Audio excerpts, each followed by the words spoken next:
All right, Larry Krueger here from the Pig and a Pickle Krug Show with a little 49er video as we're outside Levi's on a Wednesday after John Lynch and Kyle Shanahan just addressed the media there in the auditorium. We'll talk about all of it. First, we're brought to you by Pig and a Pickle. The best barbecue in all of Northern California is Pig and a Pickle. Check them out. They're in Emeryville. They're in Corte Madera. They're soon to open in Petaluma. That's right, a third location. They're open from 11 a.m. till 8 p.m. or until they run out. And they do run out, so get there early, get some brisket chili. Tell them that Krug sent you. All right, let's talk a little bit. By the way, I'm wearing a Pat the Patriot t-shirt because I'm all in on the Pats now. Now that the Niners are out, it's all Patriots, right? Go Patriots against Denver. Go Patriots here at Levi's in Super Bowl 60. Drake May, Mike Vrabel, and the Patriots are all that can save the 49ers from a Super Bowl champion of the Rams or Seahawks in the Niners home stadium, this stadium right here. Which, by the way, there's a lot going on. They're doing all kinds of things to the stadium right now. It's really kind of cool seeing them prepare for Super Bowl 60. Unfortunately, the 49ers will not be there. All right, let's talk a little bit about what Shanahan and Lynch talked about today. You know, the first topic was injury prevention. Hey, you know, what are you guys doing to prevent your players from being hurt? And you know, Lynch just emphasized that it's, you know, their utmost priority. The health of their roster and their players is of the highest priority. And that was a theme that came up again because they were asked about the substation, the electrical substation, and their thoughts on it. And John admitted, he's like, hey, look, you know, we're looking into it. We're looking for studies. We're looking to commission studies. You know, we've talked to people over there. You know, we're looking to get to the bottom of it.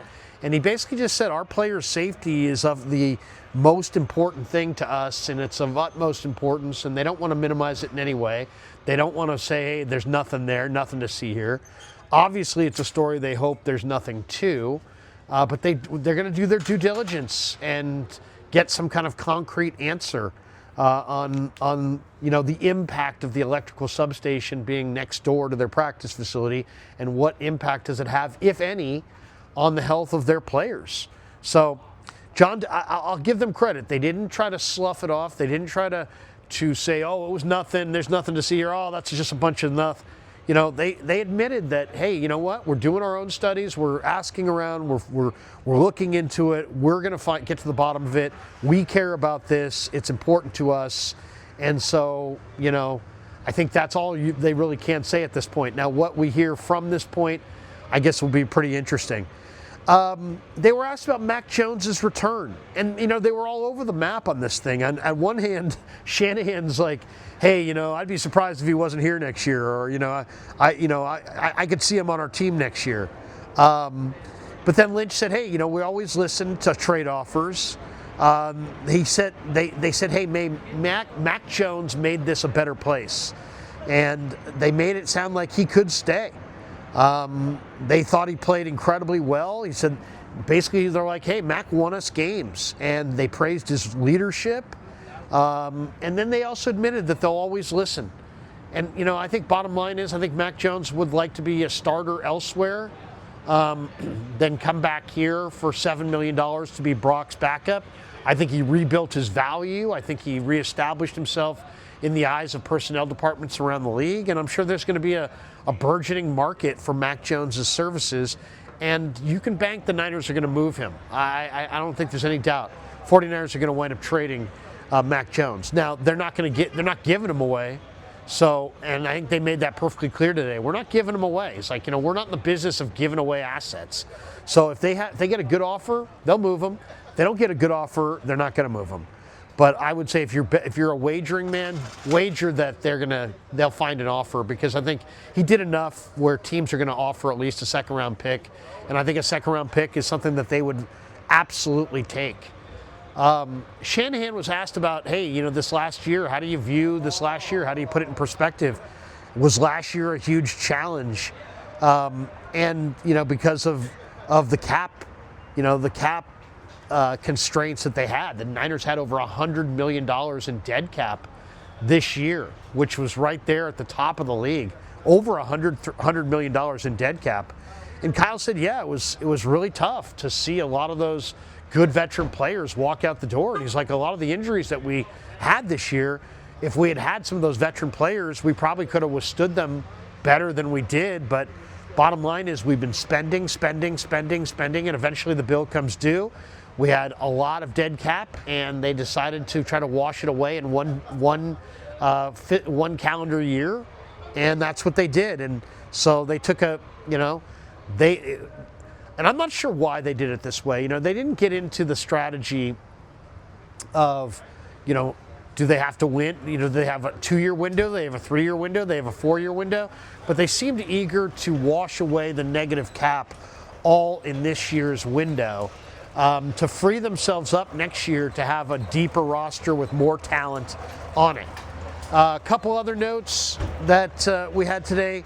The 49ers yesterday announced player reserve and future contract extensions for 14 different players, including Sebastian Valdez, Adrian Martinez, William Bradley King, and Evan Anderson. Couple other notes before we go back to more Shanahan and Lynch. Mel Kiper has the Niners drafting Caleb Lomu in round 1 out of Utah. He's a 6'6", 308-pound offensive tackle. Trent Williams has 1 more year left on his deal. Lomu's interesting, 24 career starts. He only allowed 3 sacks in his career, but he did struggle against Texas Tech in the playoff, or in the end of the year matchup between the Utes and Texas Tech. Josh Williams, Niners executive. He's the Niners director of scouting and football operations. The Atlanta Falcons have requested permission to interview him. The head coach is Kevin Stefanski. There's a lot of talk that Josh Williams is going to be the GM there. If he does get named the GM, the Niners will be given a 3rd-round compensatory selection for him going to Atlanta because he is a minority candidate. Let's get to more Lynch and Shanahan. There was a lot of interesting stuff as far as, some other interesting notes. One was, Shanahan said he was proud of how resilient the team was this year. They never lost 2 in a row. They kept bouncing back. He was proud of the fact that the players grinded and found a way to make the playoffs. He said, at the same time, he's proud of what they have accomplished, and yet they obviously want to win Super Bowls, and they want to go to Super Bowls, and they're not doing that this year. He said he's disappointed how the season ended. He admitted that they're now going to have to fix some of their holes in the coaching staff, and then free agency and the draft. And he said we're going to try to compete each and every year. So that's their mindset. He said, we didn't spend a lot in free agency, but we did sign Pearsall and Warner and Kittle and McKivitz and Purdy to contract extensions. And, they had an 11-man draft class that they liked. They think that they're going to have more financial flexibility in 2026. Then, of course, the question came up, who's going to be the defensive coordinator? And they said, Gus Bradley is definitely in the driver's seat, it sounds like. They'll go through an entire process. They have to interview minority candidates as per the Rooney Rule. They have to satisfy the league requirements on the interview process, so they'll go through a full process before naming a defensive coordinator. But he admitted that Bradley's their internal candidate, and that they like continuity, and that it's highly likely that he's going to be the guy. As I said in previous videos, I think the decision was made last year to go with Gus Bradley this year if Robert Saleh moved on. So I do think they're going with Gus Bradley.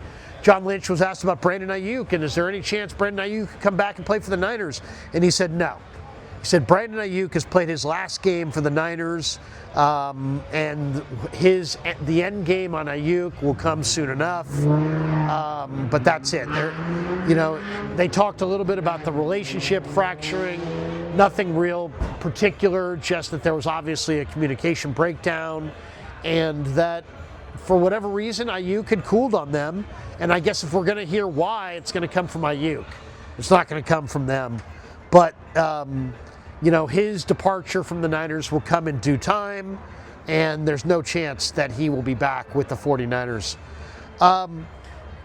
Interestingly enough, John is pretty straightforward and answers questions pretty directly, but he was asked a question by one of the TV guys, what's your biggest need position-wise? And he just dodged altogether. He just kind of said, hey, we want to strengthen our football team across the board, and we want to, he just basically didn't answer. He didn't say my biggest need is wide receiver, my biggest need is offensive line. I don't know if they haven't made that determination yet because they haven't watched enough of the film, but that's what he said. He didn't really give any kind of an answer. Kyle and John were asked about Ricky Pearsall, and they said, hey, look, Kyle said he basically played 4 games with us this year. He had 4 games where he was like Ricky. So, I can agree with that he was probably only fully healthy for 4 games, and we only got a picture of what he was in those 4 games. But that in and of itself is also a problem, the fact that he was only available really at his full tilt for 4 games. And, the people that I've talked to around the organization say that expect Renardo Green and Ricky Pearsall to be traded this offseason. So I'll go with that until I hear otherwise. But they made it sound like they like Ricky and Ricky will be back, but that he was only himself for 4 games. I just don't know how much patience they have for him getting out there on the field. Mayoko asked, hey, will Aiyuk's voided money give you guys more money and change your financial equation and how you build this roster? And Lynch was like, yeah, obviously, that's a lot of money. He walked away from it. We now have that money to spend elsewhere, and absolutely it impacts their situation. I asked them about Nick Martin and Jordan Watkins, and how come 2 guys that have great speed and look to have a lot of talent at positions of need, and yet they could not get on the field for this team.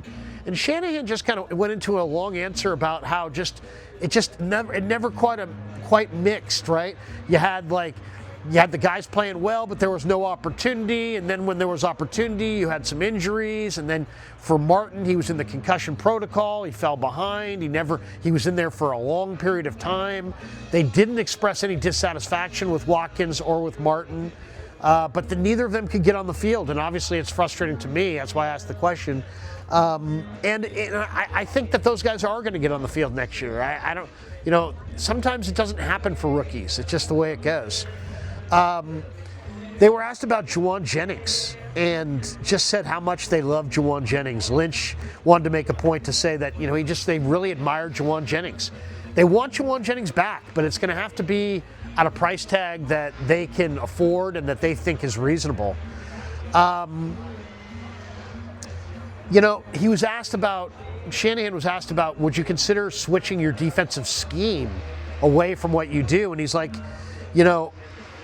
our scheme has evolved through the years, but we like a 4-down lineman front. The Niners went with 4-man fronts and 5-man fronts this year, and said that, he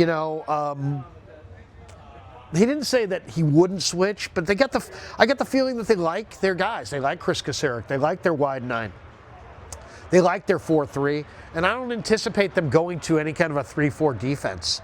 He was asked about the special teams turnaround and said that he hopes Weeks and Morstead and Pinheiro are all back next year, and said that Boyer is a no-nonsense guy, and he really liked the way he coached. They talked about Mikael Williams and how tough he is, and if you look at the numbers, when Mikael went out, the Niners' run defense suffered dramatically, and Lynch said that the injury really had a huge impact on the kid. So negative impact, and it really bothered him, and it took him a lot to get beyond the injury.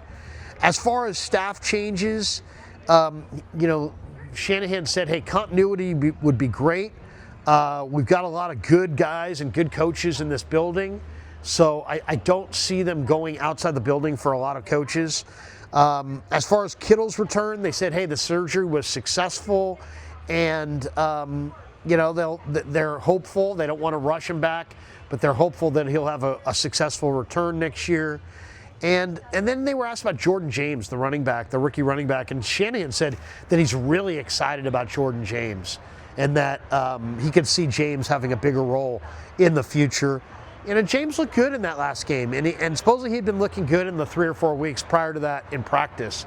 So just a couple things right there from Shanahan and Lynch. That was pretty much the breakdown today. One other thought. I saw the Niners rookie dinner bill came out. It was $28,900 plus. This is Sam O put this out on his Instagram. They spent almost $30K on dinner, on the rookie dinner. And the rookies have that look on their face like they got to pay for it, and I think maybe they do. I know these guys make a grip of cash, and that's probably not that big a deal, but still $30K. The 49ers have like 11 or 12 rookies, so they can split it between those guys, but still, that's a lot of cash for a bunch of rookies. The Niners, by the way, have 19 unrestricted free agents. The guys that I would bring back or prioritize bringing back would be probably Ben Barch as a backup, Jordan Elliott, maybe Luke Gifford, Juwan Jennings at my price, Sky Moore, and then the priority would be Eddie Pinheiro. So that's how I look at the free agent market as far as the Niners unrestricted free agents. We should tell everybody 49er football season is presented by Sleeper on the Krug Show, the fastest growing fantasy platform in the world. It's a one-stop shop. You get blazing fast news, real-time stats, group chats, season-long leagues, and of course Sleeper picks. For daily fantasy, use promo code Larry and Sleeper will match your first deposit up to $100. Links in the description, terms and conditions do apply. And also special thanks to our good friends at Claudaddy Arcades, who really did a great job supporting the channel, sent us to Philly for the playoff game. It was a great trip. We got a great win. It was a fantastic time. Thanks to Claudaddy Arcades. They're a great follow on Instagram at Claw_Daddy_Arcades to find a location near you. 7 locations, including one inside Capitola Mall. Check them out, Claudaddy Arcades. Thanks to Claudaddy for being a friend of the show and a sponsor of the Krug Show. And thanks to all of you guys for supporting the Krug Show on YouTube.